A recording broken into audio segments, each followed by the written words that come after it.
నమస్తే welcome to prime time నేను రాజు తెలంగాణ దశాబ్ది వేడుకలు అట్టహాసంగా జరిగాయి రాష్ట్రం ఏర్పడి 10 ఏళ్లు పూర్తి కావడంతో ప్రభుత్వం అధికారికంగా ఆవిర్భావ దినోత్సవ వేడుకలు నిర్వహించింది ఉదయం గన్ పార్క్ వద్ద అమరవీరుల స్తూపానికి నివాళులర్పించిన సీఎం రేవంత్ రెడ్డి అనంతరం పరేడ్ గ్రౌండ్స్ లో నిర్వహించిన వేడుకలకు హాజరయ్యారు సీఎం కు సీఎస్ శాంతికుమారి డీజీపీ రవిగుప్తా స్వాగతం పలికారు అనంతరం జాతీయ జెండాను ఆవిష్కరించారు సీఎం రేవంత్ రెడ్డి ఆ తర్వాత పోలీసులు సీఎం కు గౌరవ వందనాన్ని సమర్పించారు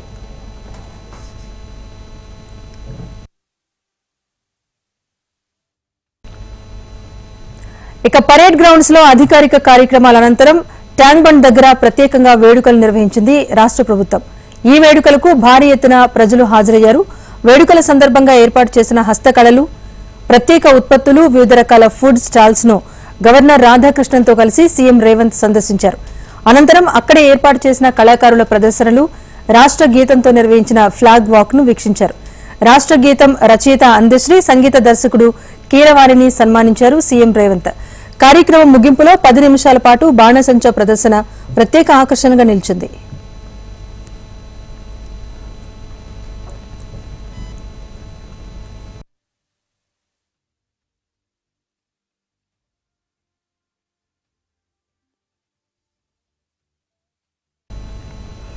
ప్రజాపాలనలో దశాబ్ది ఉత్సవాల నిర్వహణ తెలంగాణ చరిత్రలో నిలిచిపోతుందని అన్నారు CM Revanth Reddy parade grounds లో నిర్వహించిన దశాబ్ది వేడుకల్లో పాల్గొన్న ఆయన అమరుల ఆశయాలు ప్రజల ఆకాంక్షలు నెరవేర్చే దిశగా తమ ప్రభుత్వం పనిచేస్తుందన్నారు అధికారంలోకి రాగానే గడీలు బద్దలు కొట్టామని స్వేచ్ఛ పునరుద్ధరణే తమ ప్రభుత్వ మొదటి ప్రాధాన్యతని స్పష్టం చేశారు రేవంత్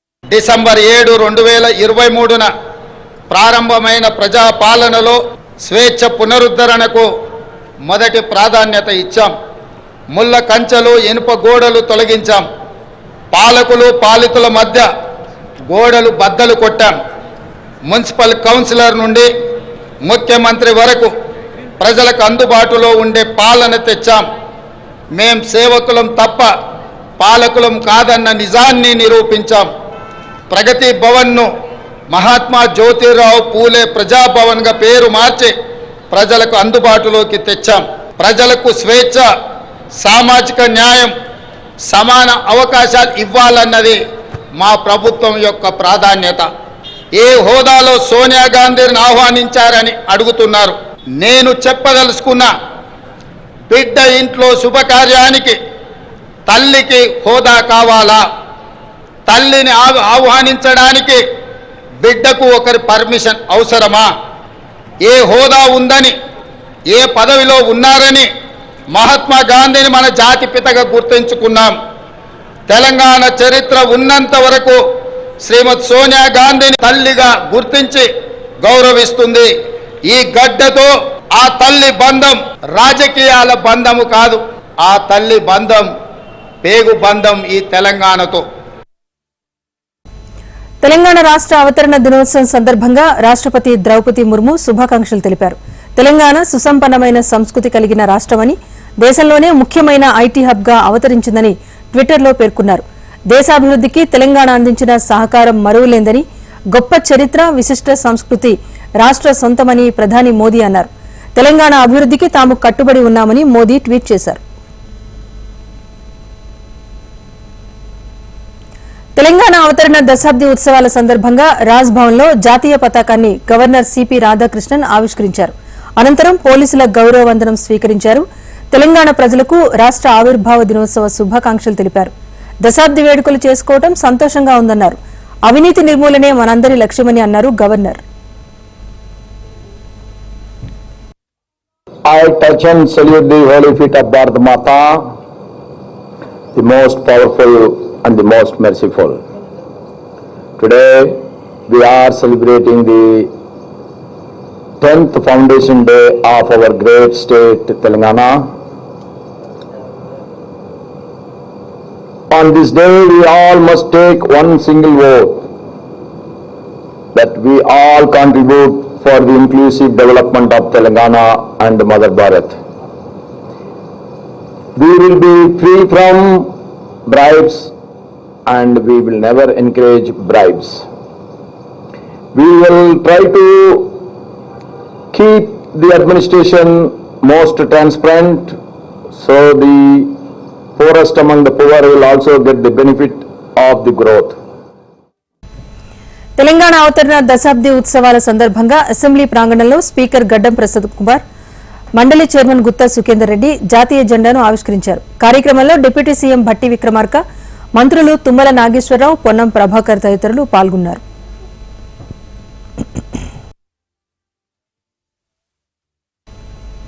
గాంధీభవన్లో తెలంగాణ దశాబ్ది ఉత్సవాలు ఘనంగా నిర్వహించారు. జాతీయ జెండాను working president MLC Mahesh Kumar Goud ఆవిష్కరించారు. సోనియా గాంధీ తెలంగాణ రాష్ట్రాన్ని ఇచ్చారని అసెంబ్లీలో ప్రకటించిన కేసీఆర్ తర్వాత చాలాసార్లు అవమానించారని మహేష్ కుమార్ ఆరోపించారు.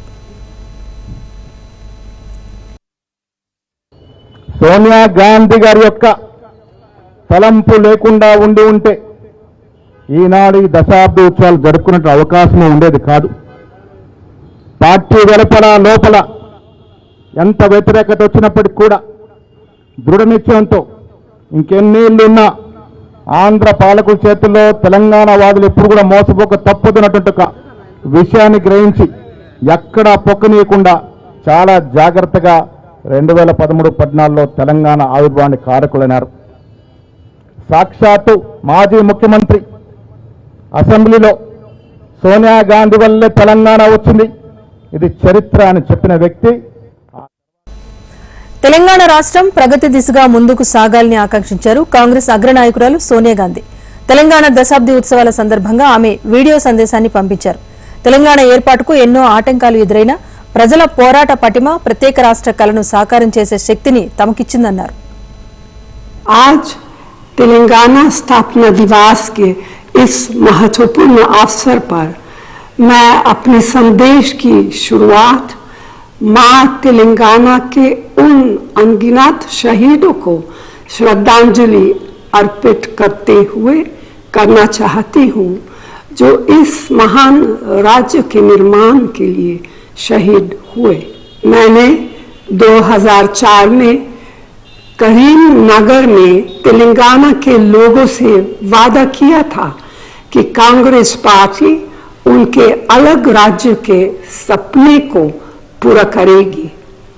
इस बयान के बाद मेरी अपनी पार्टी के अंदर भी असहमति हुई थी. कई लोगों ने हमारी पार्टी भी छोड़ी, मगर आपके धैर्य और संकल्प ने मुझे तेलंगाना के सपने को पूरा करने की शक्ति, साहस और प्रेरणा दी. पिछले 10 वर्षों में तेलंगाना के लोगों ने मुझे बहुत सम्मान और प्यार दिया है. తెలంగాణ భవన్లో నిర్వహించిన రాష్ట్ర ఆవిర్భావ వేడుకల్లో పాల్గొన్న కేసీఆర్ 10 ఏళ్ల పాలనలో తెలంగాణను అన్ని రంగాల్లో అభివృద్ధి చేశామని తెలిపారు. అసెంబ్లీ ఎన్నికల్లో ఓటమి తాత్కాలిక బ్రేక్ మాత్రమే అన్నారు. పాలమూరు ఎమ్మెల్సీ ఉప ఎన్నికతో బీఆర్ఎస్ గెలుపు ప్రారంభమైందని, పట్టభద్రుల ఎమ్మెల్సీ ఉప ఎన్నికలోనూ గులాబీ జెండా ఎగురుతుందని ధీమా వ్యక్తం చేశారు. అసెంబ్లీ ఎన్నికలు మనం ఓడిపోయింది.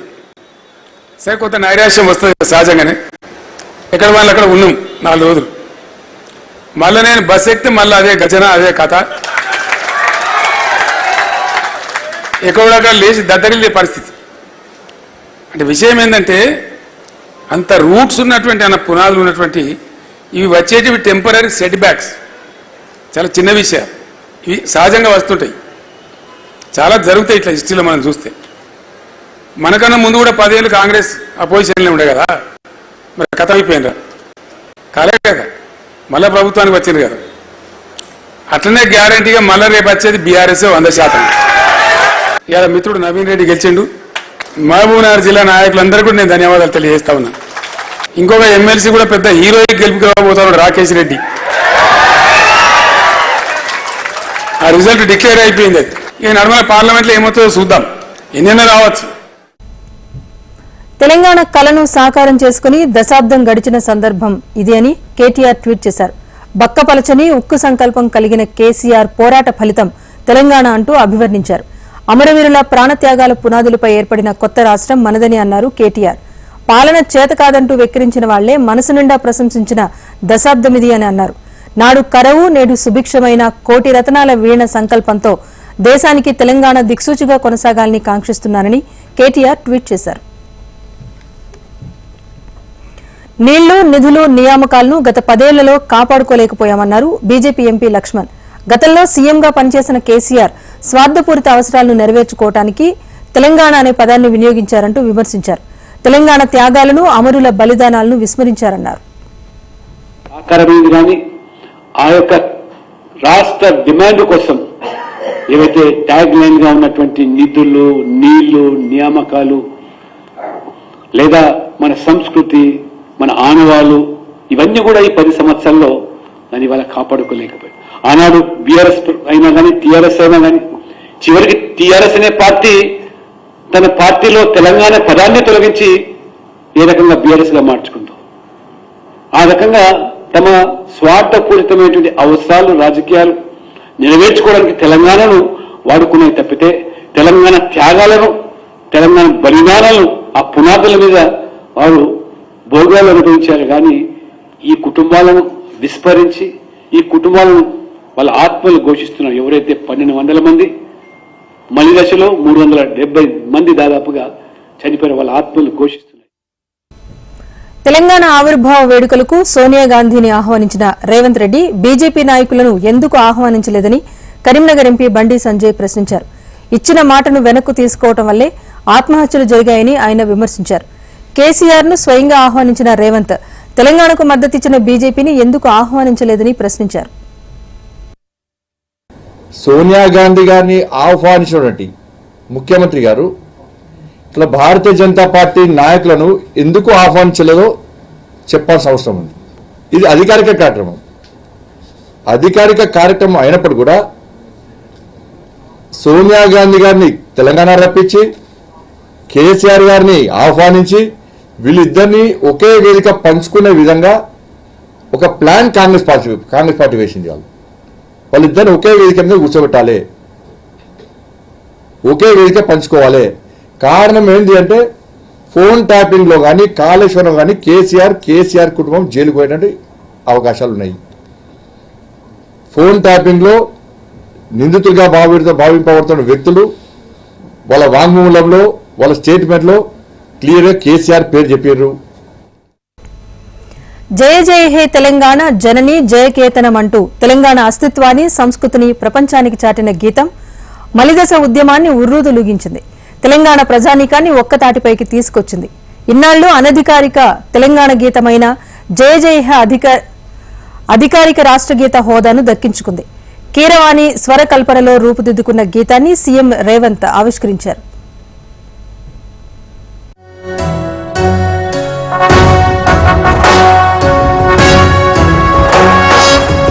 జయ హే తెలంగాణ జననీ జయకేతనం, ముకోటి గొంతుకలు ఒక్కటైన చేతనం, తరతరాల చరితగల తల్లిని. 10 ఏళ్ల నిరీక్షణ ఫలించడంతో రచయిత అందశ్రీ భావోద్వేగానికి గురయ్యారు. ఆయన కలం నుంచి జాలువారి ఆనాడు ఉద్యమ స్ఫూర్తిని నింపిన గీతం రాష్ట్రం సిద్ధించిన 10 ఏళ్లకు అధికారికంగా ప్రభుత్వం చేతుల మీదుగా విడుదల కావడంతో తన భావోద్వేగాన్ని ఆనంద భాష్పాలతో వ్యక్తం చేశారు అందశ్రీ.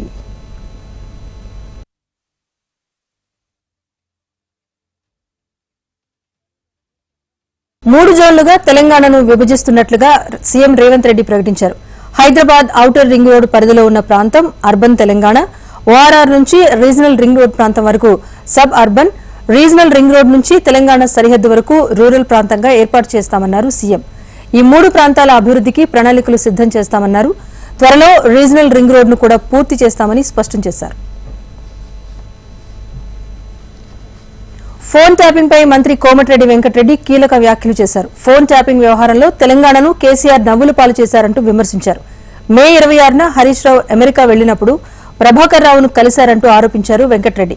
షికాగోలో ఆయన్ను కలిసి ఇప్పట్లో తెలంగాణకు రావద్దని చెప్పి వచ్చారని అన్నారు మంత్రి కోమటిరెడ్డి.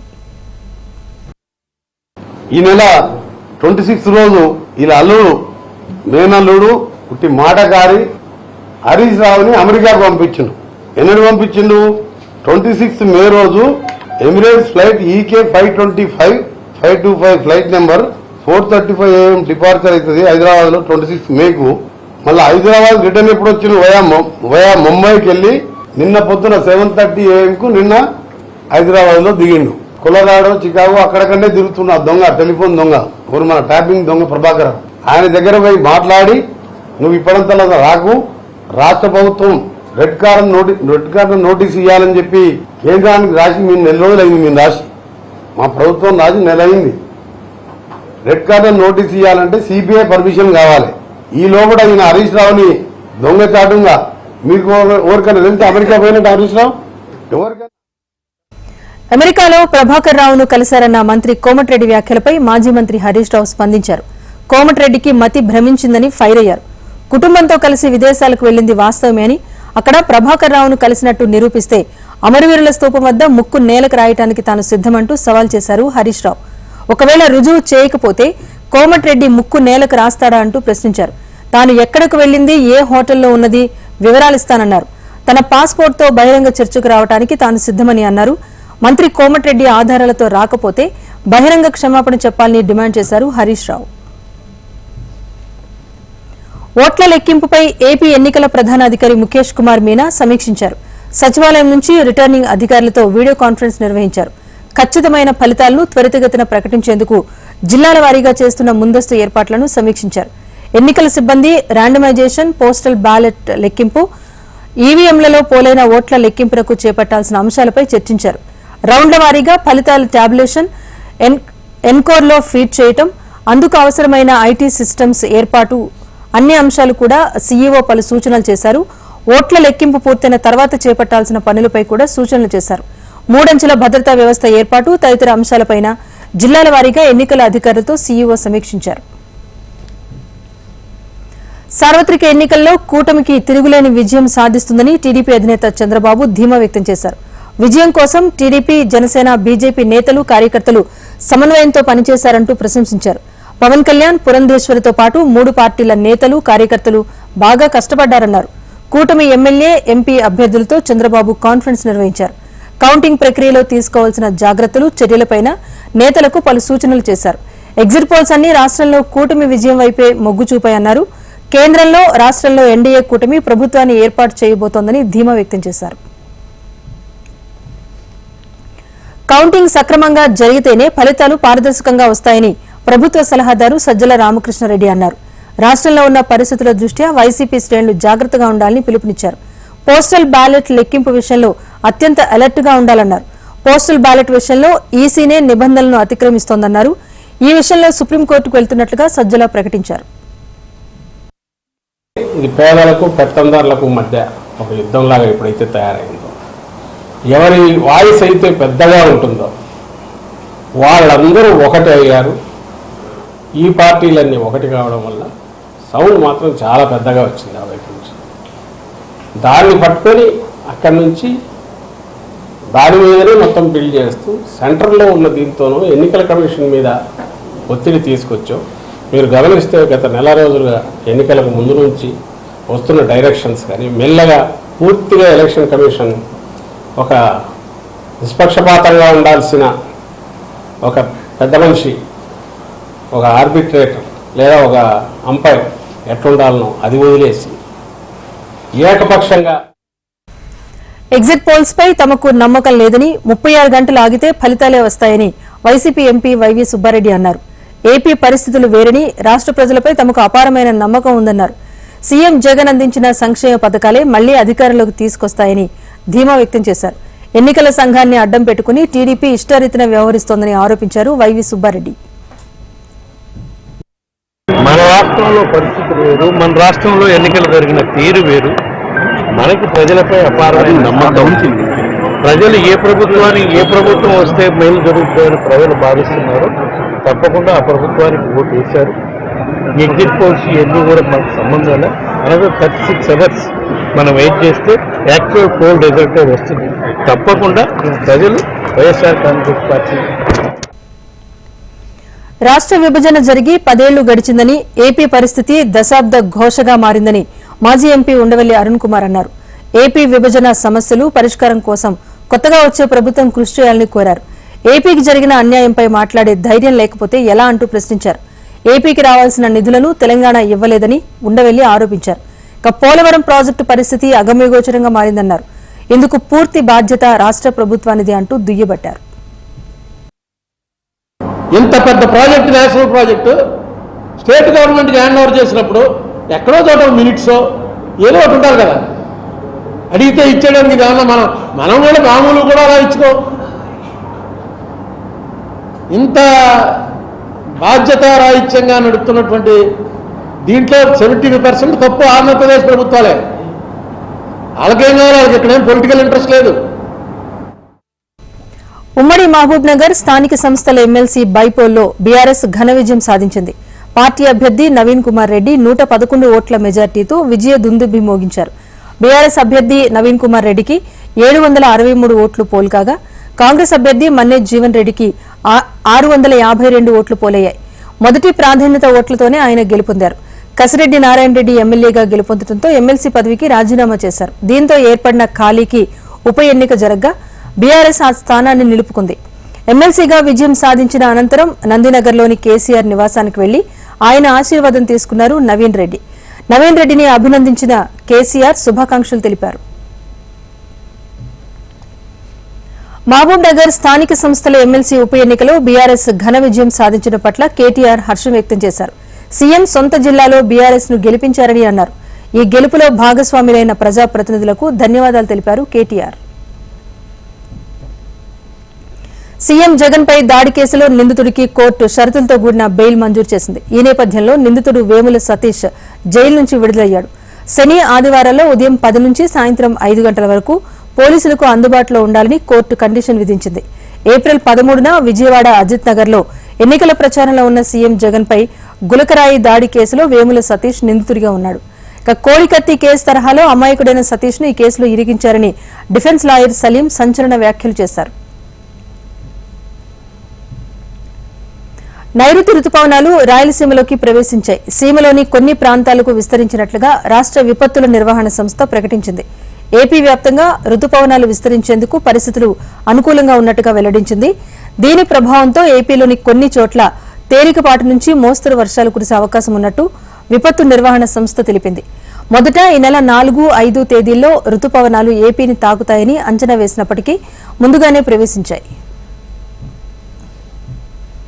భానుడి భగభగతో ఉక్కిరిబిక్కిరైన ప్రజలకు ఉపశమనం లభించింది. తెలంగాణలోని పలు జిల్లాలతో పాటు హైదరాబాద్ లో గాలి దుమారంతో కూడిన వర్షం కురిసింది. కుత్బుల్లాపూర్, కేపీహెచ్బీ, మూసాపేట, నిజాంపేట్, సికింద్రాబాద్, మారేడ్పల్లి, బోయిన్పల్లి, అడ్డగడ్డ, ప్రకాష్ నగర్, రాణిగంజ్, సీతాపల్ మండి తదితర ప్రాంతాల్లో తేలికపాటి వర్షం కురిసింది. జిల్లాలోనూ భారీ వర్షం కురిసింది.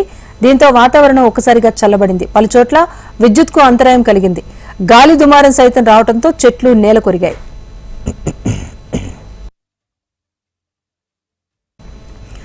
2024 ఎన్నికల ఫలితాల్లో ఎన్డీఏ బోణి కొట్టింది. ఈశాన్య రాష్ట్రాలైన అరుణాచల్ ప్రదేశ్, సిక్కిం రాష్ట్రాల్లో జరిగిన అసెంబ్లీ ఎన్నికల్లో ఎన్డీఏ కూటమి విజయం సాధించింది.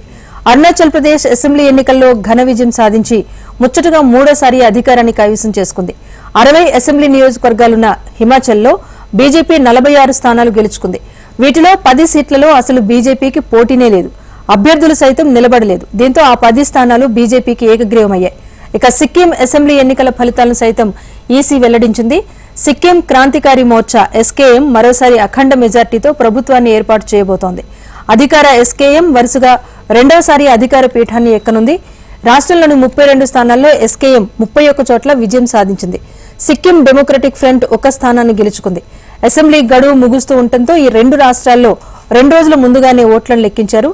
అయితే ఆ రాష్ట్రాల్లోని లోక్సభ ఓట్లను మాత్రం జూన్ 4నే లెక్కించనున్నారు. ఇక 2 రాష్ట్రాల ఎన్డీఏ నేతలకు ప్రధాని మోదీ శుభాకాంక్షలు తెలిపారు. కేంద్రంలో మూడోసారి అధికారం బీజేపీదే అంటూ ఎగ్జిట్ పోల్స్ అంచనాలు వెలువడటంతో కాషాయ పార్టీలో నూతనోత్సాహం కనిపిస్తోంది.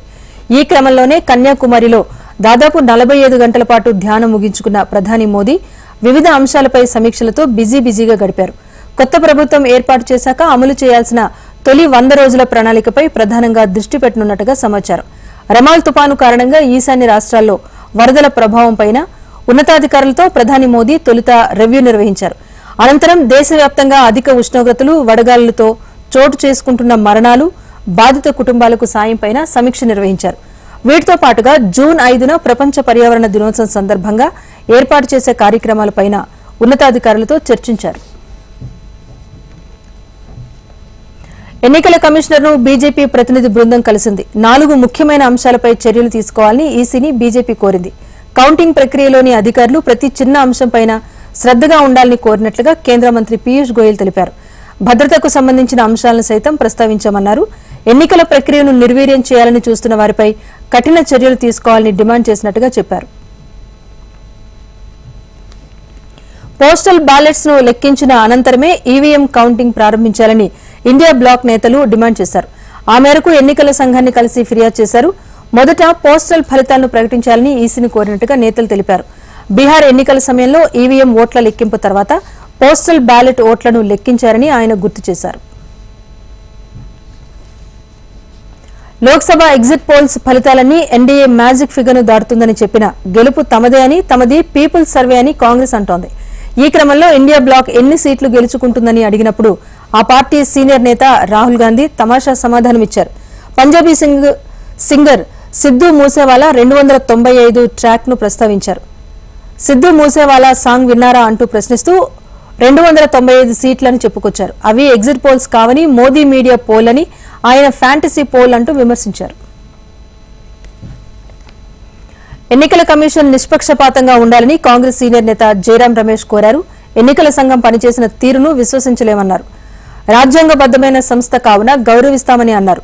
ఈసీ వ్యవహారాన్ని అభ్యర్థులు, పార్టీలే కాకుండా ప్రజలు సైతం గమనిస్తున్నారని జయరాం రమేష్ గుర్తు చేశారు. సాక్ష్యాలు లేని కేసులో తనను అన్యాయంగా జైలుకు పంపారని అన్నారు ఢిల్లీ సీఎం కేజ్రీవాల్. దేశంలో ప్రజాస్వామ్య రక్షణ కోసం తన పోరాటం కొనసాగుతుందన్నారు. దేశం కోసం తాను జైలుకు వెళ్లటానికే కాదు, ఉరికంబం ఎక్కటానికైనా సిద్దమే అన్నారు.